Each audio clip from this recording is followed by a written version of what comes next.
Shout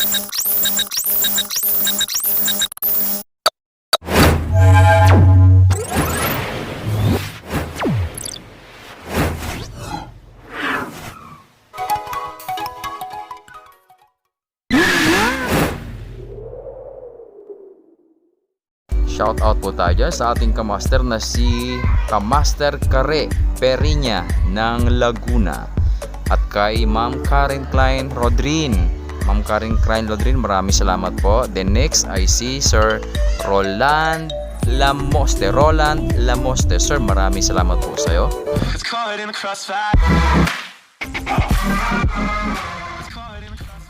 Bismillahirrahmanirrahim. Magandang gabi sa inyong lahat mga kamaster, no. Sa gabing ito, mag-aalas 7 na. Tapos na tayo, no. Bumalik lang tayo dahil nga hinatin natin iba nating mga gamit. Tayo po ay nag-recoil ng showcase chiller na 22 cubic feet. Okay, so narito po ang ating minamahal na customer. Mayroon po siyang sasabihin sa atin tungkol sa ating ginawa, okay? Magandang gabi mga kaibigan. Ito po aking chiller ay nasira at pinatignan ko sa ating technician at nagkaroon ng leak yung evaporator. Ngayon, ang ginawa, nag-recoil sa loob. Ito ngayon ang instalasyon niya at ngayon ay okay na, nag-iilo na po siya.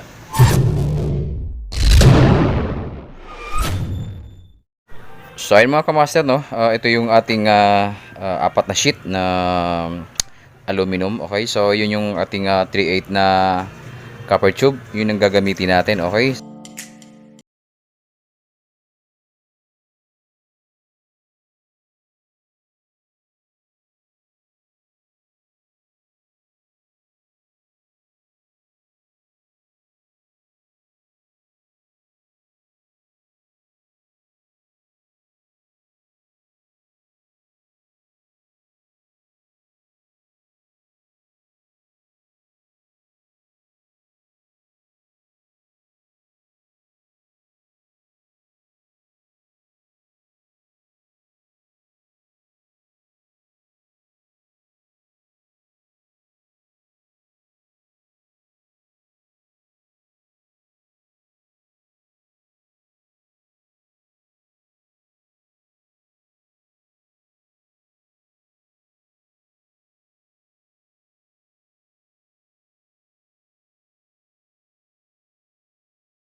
so ayun mga kamaster, no, Bismillahirrahmanirrahim.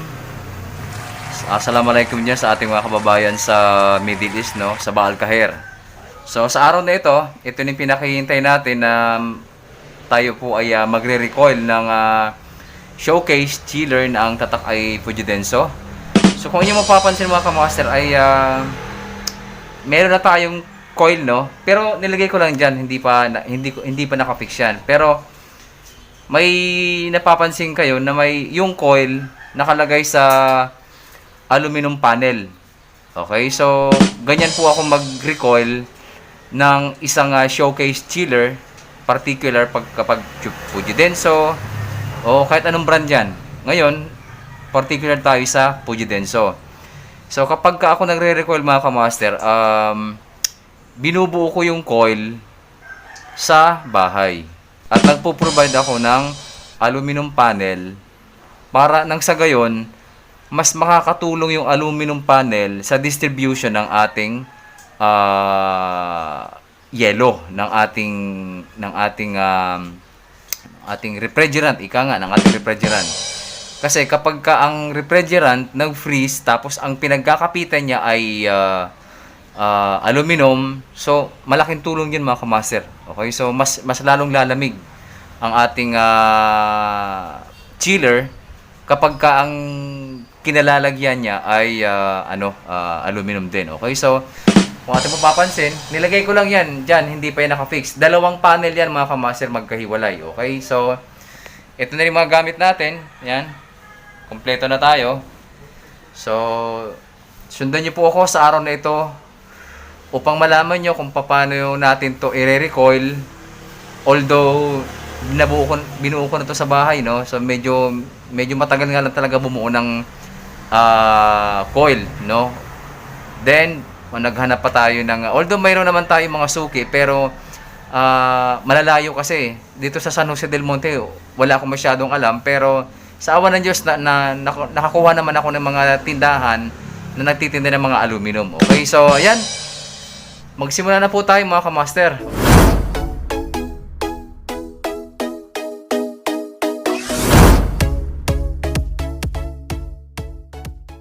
So ayan mga kamaster, no, ito na yung dalawa nating aluminum panel.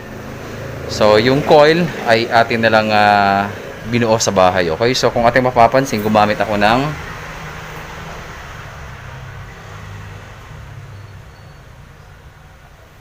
tayo ng tornilyo na stainless, then yung kanyang washer ay stainless din. Okay, so ang tanong, kamaster, ba't hindi ka gumamit ng rivet? Mas madali yung rivet. Oo, tama naman, wala namang problema. Pwede naman tayong gumamit ng rivet, pero hindi kasi yan yung purpose ko. Kaya ako gumamit ng tornilyo dahil yung tornilyo na kung ating papapansin, no, yan, no? So yung mga tornilyo na yung mga kamaster, ito yung maglalak dito. Para talagang lahat ng anggulo ay talagang naka-fit. Okay? So ayan, yung mga tornilyo na to, yan, dami niyan. So, yan po yung maglalak dun dito sa ating panel na to. Okay, so kanya-kanyang diskarte yan, pero ganito yung diskarte ko. At least mamaya, ididikit ko na lang siya. Ito isang panel, ito isang panel. Mag-ano na tayo? Simula na tayo. Kung ating mapapansin, bilangin natin yung loop. 1, 2, 3, 4, 5, 6, 7, 8, 9, 10, 11. Okay, so 11 loop. Dito naman 12, 13, 14, 15, 16, 17, 18, 19, 20, 21. Okay, so 21 loop overall. Then sapat na yun para sa ating compressor mga kamaster. Okay, kasi ito naman ay chiller, hindi naman to freezer. Ito po ay chiller mga kamaster. Okay, mga kamaster, no, unang-una natin gagawin, ikakabit muna natin tong kanyang capillary dito sa 3/8, no. So unahin muna natin yung mga dapat hinangin sa loob para mamaya puro na lang tayo salpakan mga kamaster, no. So ito ay ilalagay natin dito sa 3/8. Okay, i-prepare na natin lahat mga kamaster. Okay, so ang flow niyan ganito then papunta doon. Papunta naman doon sa isang panel. Okay, so hinangan na muna natin mga kamaster. Okay?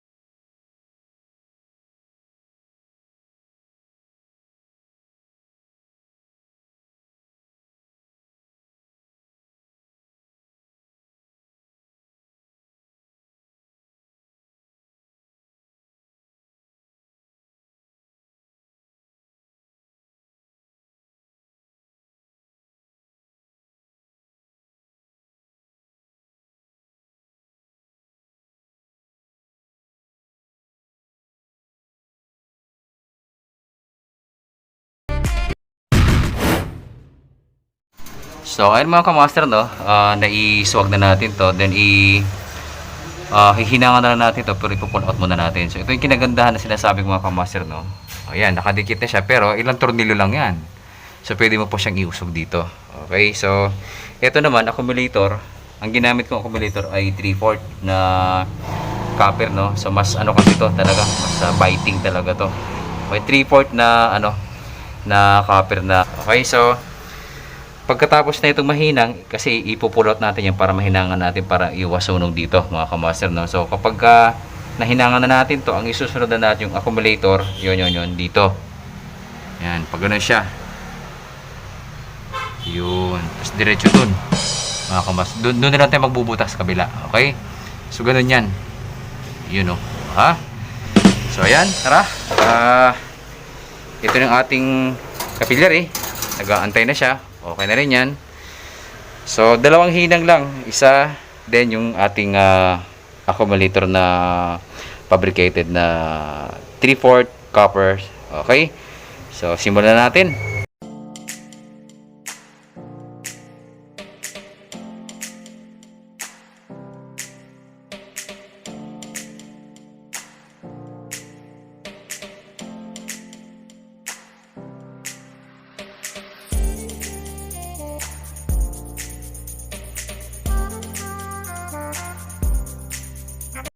Master, no, pagkatapos natin siya mahinangan, ang isusunod natin itong accumulator na 3/4. So ilalagay natin siya dito. Okay, so pagdudugtong natin siya, then kapag ito nahinangan na natin, isasalpak na natin ng buo mga kamaster. Okay?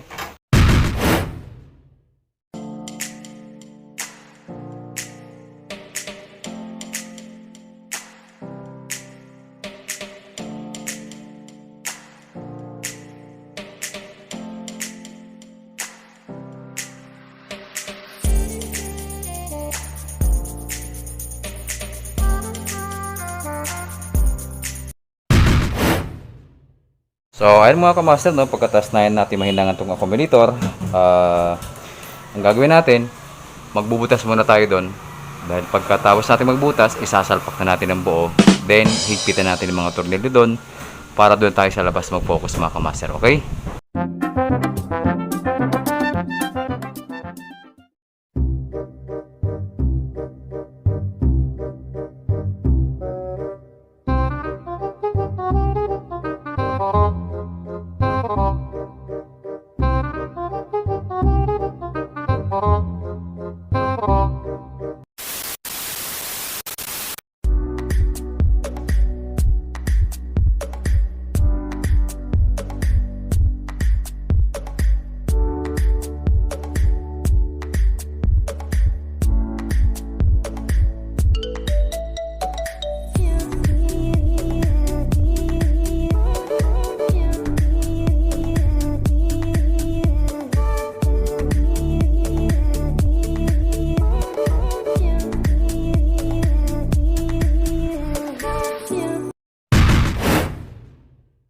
So, ay mga kamaster, no, after nating ma-install na yung yung ating piping, so ito yung sinasabi ko na kung mapapansin niyo, wala akong nilagay dito na anuman lock, no. Ayan, no.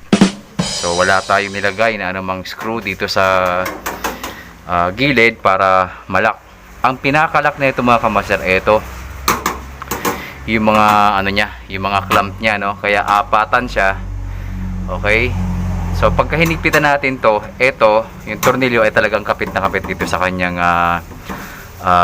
body, no? Okay, so yan yung diskarte ko mga kamaster, no? So pagka hinihigpitan mo to, okay, kapag hinihigpitan mo to, naglalak to doon dito sa body. At the same time, mas lalong humihigpit yung lock na ito, yung clamp sa ating copper. So talagang intact, no? Then kung mapapansin yung mga kamaster, meron po siyang space.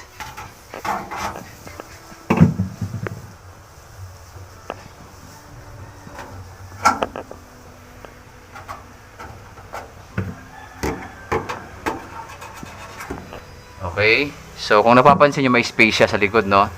Yung space na yun, yun yung tornilyo, yung haba ng tornilyo. Okay? So, bakit may space mga kamaster, no? Baka tanungin nyo, kasi sabi ko nga, yung diskarte ko kapag re-recoil ako ng ganitong mga chiller ay bumibili talaga ako ng panel na aluminum. Bakit? Kasi kapag itong copper natin inilagay mo dito sa kanyang body dito, okay, so lalamig at lalamig, pero mas matagal yung yung distribution ng lamig. Unlike dito, kapag ka lumamig yung ano, yung ating copper, pati yung aluminum mga kamaster, asahan nyo, madadamay yan. Okay, then etong aluminum protection to dito sa kanyang dating panel, ditong board, ano, para hindi masyadong inaabsorb ng ano natin, ng coil natin, yung heat na nandun sa likod nito.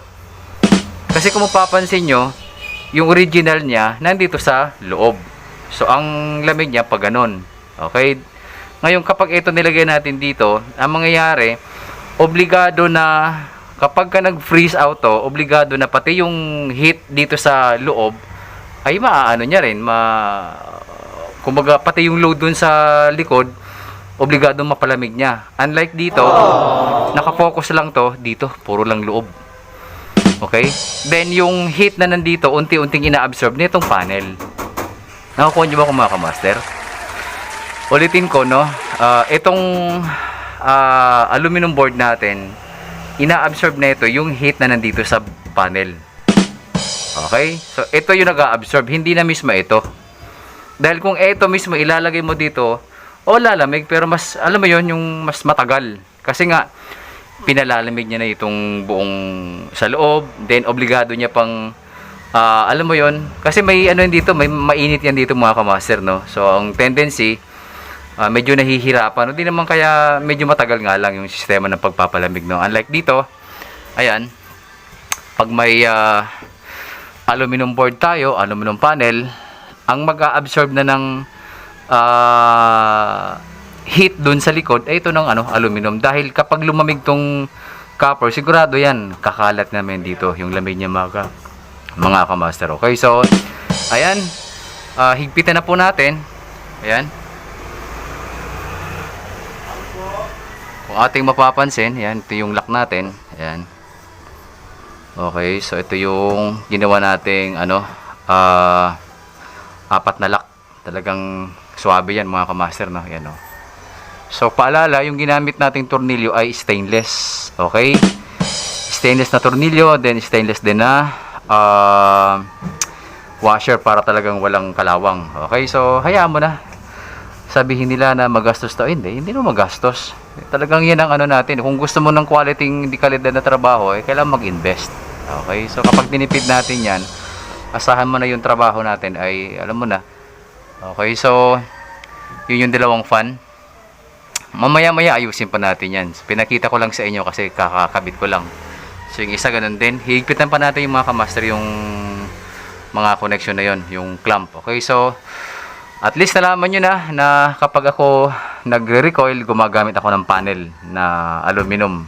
Then sa bahay ko binubuo para pagdating sa customer, isalpakan na lang. Okay, then nakakatulong itong aluminum na to to absorb, para ma-absorb niya yung heat nandito sa loob. Okay, instead na itong mag-a-absorb, ang mag-a-absorb niya ng mga kamaster ay ito na. Diba? Kasi kapag ito lumamig na, asahan mo malamig na rin yan. So unti-unting ina-absorb ng aluminum panel natin yung heat na nandito sa loob. Okay, so tara, higpitan na natin lahat to. Okay, so ayun mga kamaster, no, okay na, natapos na natin yung ating connection dito sa loob ng chiller. So ito ay naka-aerotape na yan, asphalt. Okay,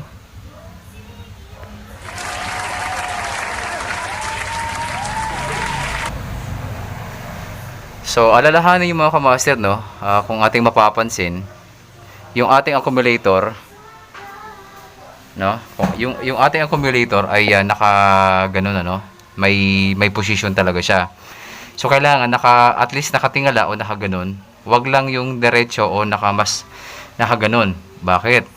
Kasi kapag halimbawa off cycle yung ating unit o ang ating compressor, kung halimbawa meron mga mga excess na oil, at least dito pa lang sa accumulator ay masasala niya mga kamaster, no? Kasi ito yung pinakamalaking part ng ating tubo. So kahit paano, dito ma-store yung ating mga oil din papunta dito. Hindi basta-basta direkta na papasok sa compressor, no? Okay, so ayun mga kamaster, no? Tapos na tayo dito. Ayan, no? Okay. Okay.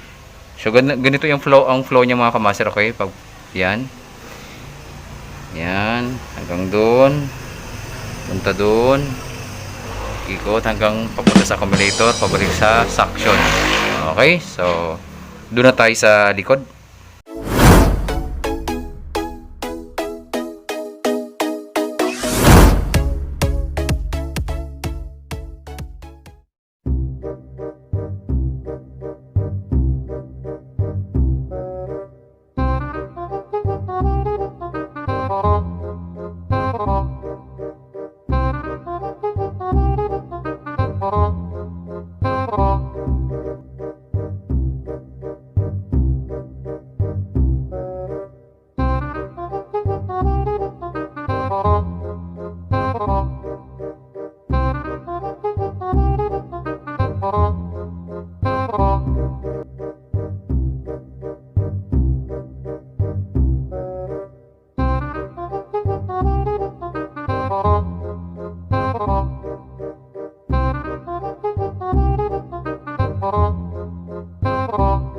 So, ayun mga kamaster, no, pagkatapos nating mahinangan, ilulup na natin yung tawag dito, yung kanyang kapillary. Pero ngayon, isang ano na lang, isang daliri na lang ang pagitan, okay?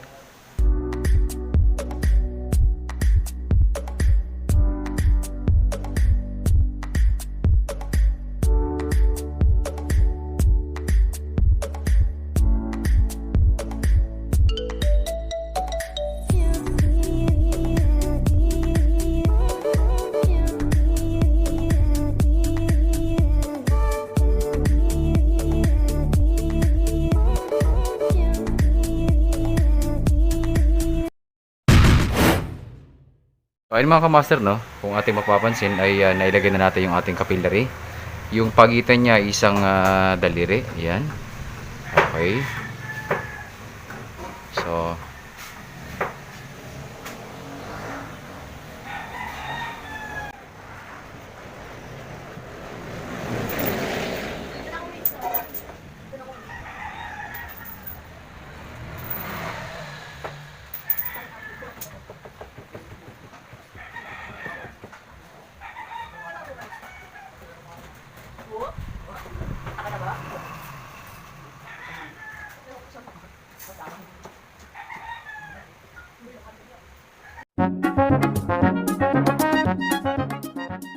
mga kamaster, no, pagkatapos nating makapag-piping, i-connect na natin ito dun sa compressor, no. So itong suction dito, then yung discharge dito, then itong sa liquid line dito naman. Okay, so simulan na natin mga kamaster yung ating paghihinang, pero bago dyan, tanggalin muna natin itong pito, okay, para safe tayo.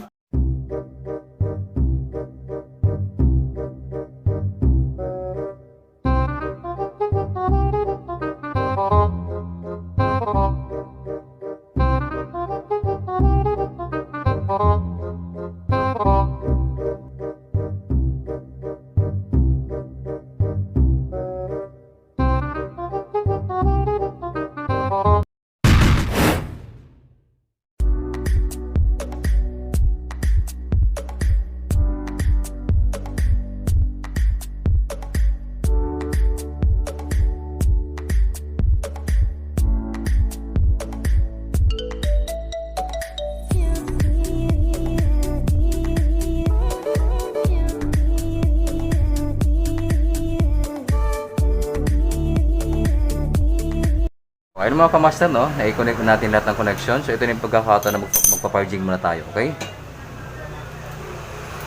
So yung pito na i-balik na rin natin doon mga kamaster, okay?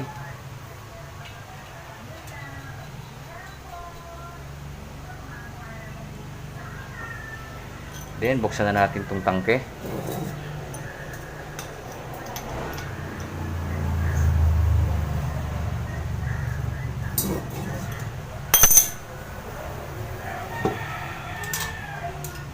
Charging muna tayo para hindi sayang yung hangin.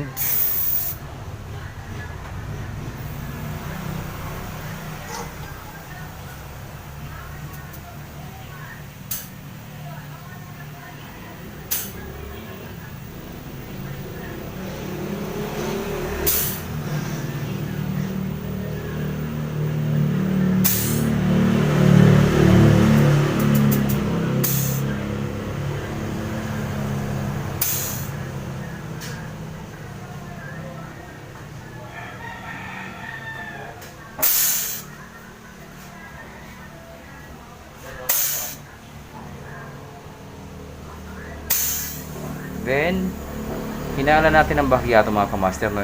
Yung kanyang pressure. Then, balikan natin itong pito.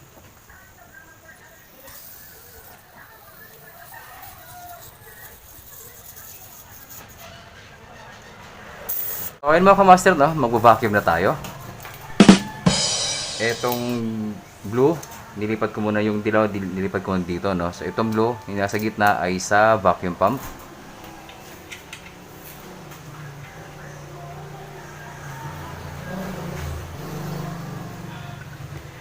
Then, yung pula ay sa monitoring, sa liquid line.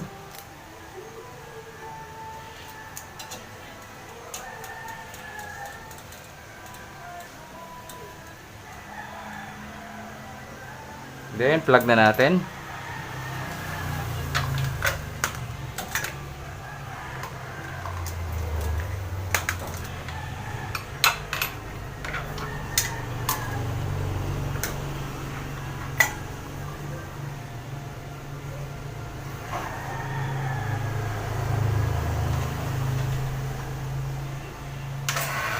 Then, buksan na natin to. So, siguraduhin na natin mga kamaster na mahigpit yung ating mga hose connection, okay? So, mag-antay po muna tayo ng at least 20 minutes mga kamaster, okay? Ayun mga kamaster, no? After ng ating pag-vacuum, after ng 20 minutes, still nasa negative inches mercury na tayo. Then, shutdown na natin to.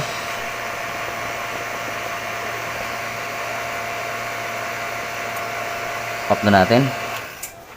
Then mag-aantay tayo ng at least 5 to 10 minutes para sa negative pressure leak testing mga kamaster, okay? Ayun mga kamaster, no, after ng 5 to 10 minutes, still nasa negative inches mercury tayo, okay?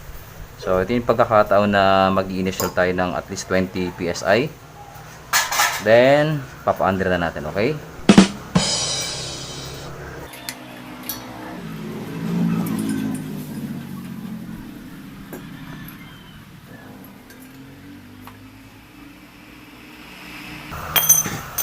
Mag-purging muna tayo. Then initial tayo.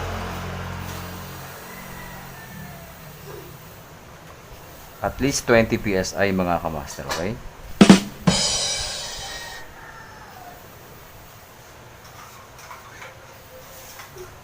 Okay. Mga kamaster, no, umandar ng ating compressor after ng 2 minutes. Kargahan muna natin siya.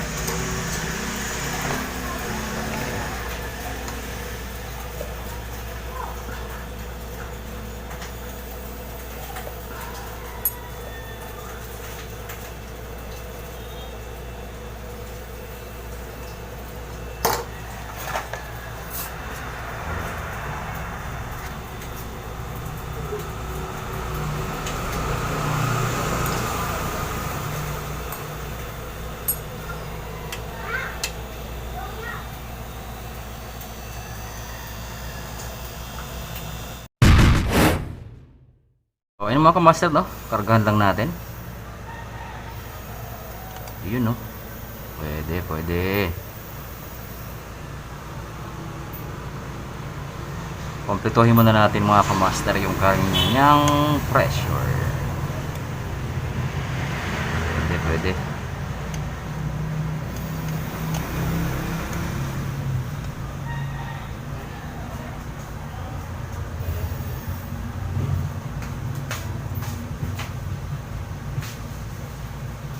So ayun mga kamaster, no, after ng 1 hour nating pag-observe dito sa ating showcase chiller. So okay na to mga kamaster. Swabing-swabe na yung ating chiller. Okay, so sa suction meron tayo ng 10 psi. Okay, 10 psi, 10 psi. Then sa liquid line meron tayo nakukuha 130 psi. Then sa ating amperahe ay meron tayo nakukuhang 1.59 to 1.61. Ayan, o. Naglalaro siya sa 159 to 161. So ang rated natin dun mga kamaster sa specs niya ay 1.6. So pasok tayo dun sa requirements, no, kasi 159 naglalaro sa 159 to 161. So okay na yan mga kamaster. Okay, so tingnan muna natin yung ating ginawa, no. Ayan, yung ating ginawa ngayon.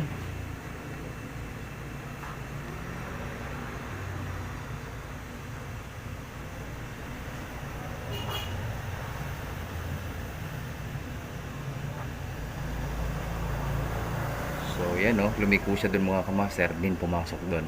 Okay, so yan yung ating output na ginawa sa araw na ito. Yan.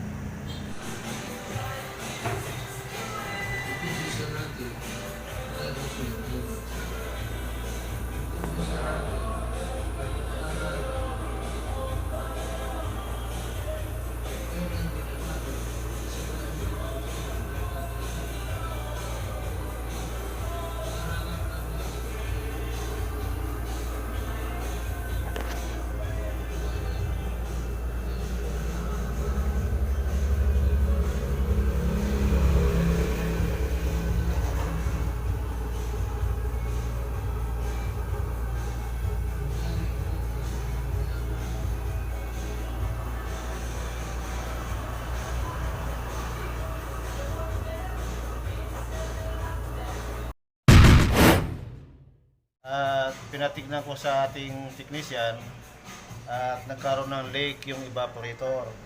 Ngayon, ang ginawa, nag-recoil sa loob. Ito ngayon ang instalasyon niya. At ngayon ay okay na, nag-iilo na po siya.